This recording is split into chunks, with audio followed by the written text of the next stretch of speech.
మీ మోకాల నొప్పులకు ఎటువంటి సర్జరీ లేకుండా ఎపియాన్ పెయిన్ క్లినిక్ అందిస్తున్న అత్యాధునిక చికిత్స.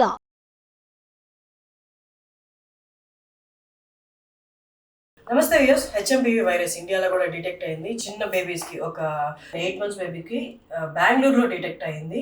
ఇప్పుడు దాకా మనకి గవర్నమెంట్ చెప్తుంది అంటే అది ఎవ్రీ అదర్ ఫ్లూ లాగా జస్ట్ జలుబు, దగ్గు, జ్వరం ఇలాంటివే ఉంటాయి అని చెప్పారు. కానీ ఇప్పుడు మన దాకా వచ్చేసింది.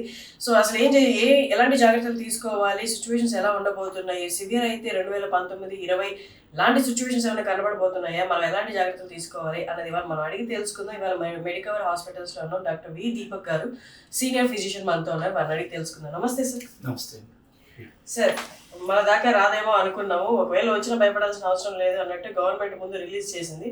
ఎవ్రీ అదర్ ఫ్లూ లాగే ఇది కూడా జబ్బు దగ్గర ఉంటుందని. కానీ చిన్న బేబీస్కి అంటే ఇన్ఫాంట్స్ 3 నెలలు 8 నెలల పిల్లల్లో కనిపించింది బెంగళూరులో.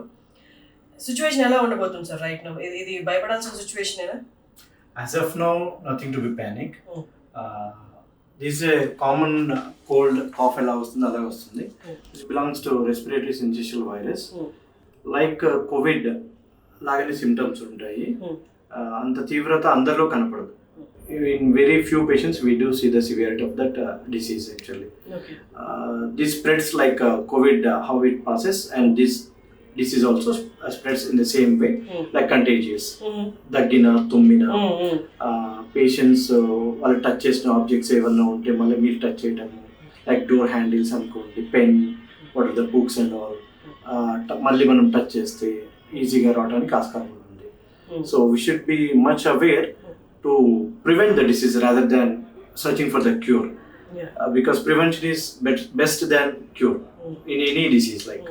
So it's a highly contagious disease, not so dreadful as of now, even not so dreadful in China where it is started again, like the COVID. ఎక్కడైతే ఏ కంట్రీస్లో అయితే ఎక్కువ కేసు ఉన్నాయో అక్కడే కొంచెం థ్రెషోల్డ్ ఎక్కువ కనపడుతుంది ఈ డిసీజ్ కూడా. కోవిడ్ జాగ్రత్త తీసుకున్నాం కాబట్టి ఈ 3-4 yearsలో అదర్ రెస్పిరేటరీ ఇల్నెసెస్ అంత బయటపడట్లేదు. సో ఇప్పుడు మళ్ళీ కోవిడ్ తర్వాత అన్ని like everything has become ease and liberalised transport what are the things. So that's how this virus is coming anew again. It's not new, it's already there, existed. But ఏమంటే ఇప్పుడు Covid తర్వాత is వచ్చేసరికి again this virus is just coming out.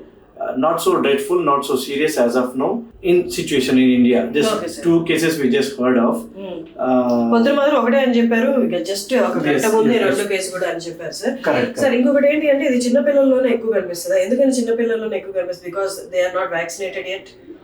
అందుకోసం not exactly in చిన్న పిల్లలు. It is most commonly seen in young age, before 5 years, below 5 years, and above 60 years, like that. Those categories have less immunity. Not only those 2 categories, in pregnancy or cancer patients or any other respiratory illnesses. The patient might be having like a COPD or bronchial asthma or bronchitis, like chronic diseases, regular cough చేస్తూ ఉంటారు, వాళ్ళకి ఎక్కువ chances రావడానికి ఉంటుంది. ప్రెగ్నెన్సీకి ఎక్కువ, and cancer patients who are thin and weak వాళ్ళలో ఎక్కువ కనబడుతుంది. Children less than 5 years and old age also have less immunity. So వాళ్ళలో ఎక్కువ కనబడుతుంది. కాబట్టి దోస్ కేటగిరీ ఆఫ్ పీపుల్ కొంచెం జాగ్రత్తగా ఉంటే మరీ మంచిది. So our travelling out here and there unnecessarily. So do keep washing hands regularly and sanitize your hands.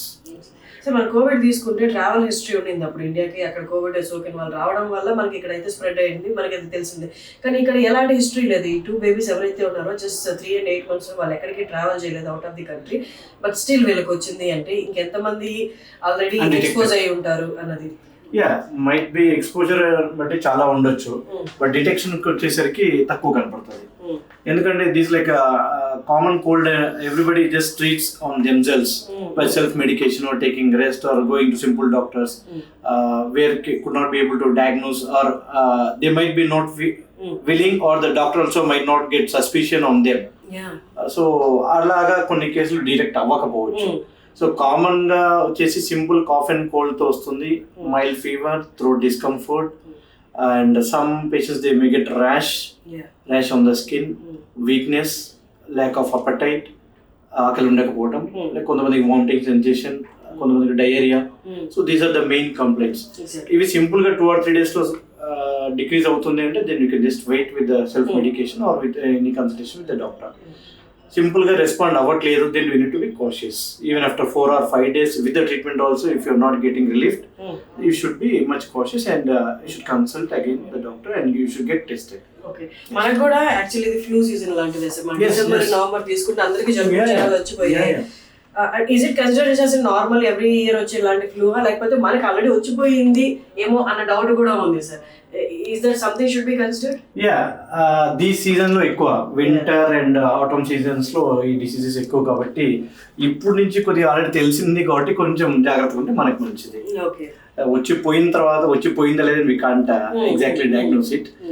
The present situation we can diagnose it if there is really that patient is suffering from that particular disease.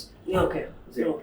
So అదే అండి, మీరు విన్నారు కదా, ఈ kind of జాగ్రత్తగా తీసుకోండి. 2 cases అయితే అది కూడా చిన్న పిల్లల్లో బయటపడ్డాయి. ఈ చైనా వైరస్, హెచ్ఎంపివి వైరస్ మనకి ఎలా ఉంటుందో సిచ్యువేషన్ తెలియదు. కోవిడ్ సిచ్యువేషన్ కూడా మనం గెస్ చేయలేకపోయాము. అది వచ్చిన కొన్ని నెలల తర్వాత మనం బయట పెట్టారని కూడా చెప్పే న్యూస్లు వచ్చిన తర్వాత.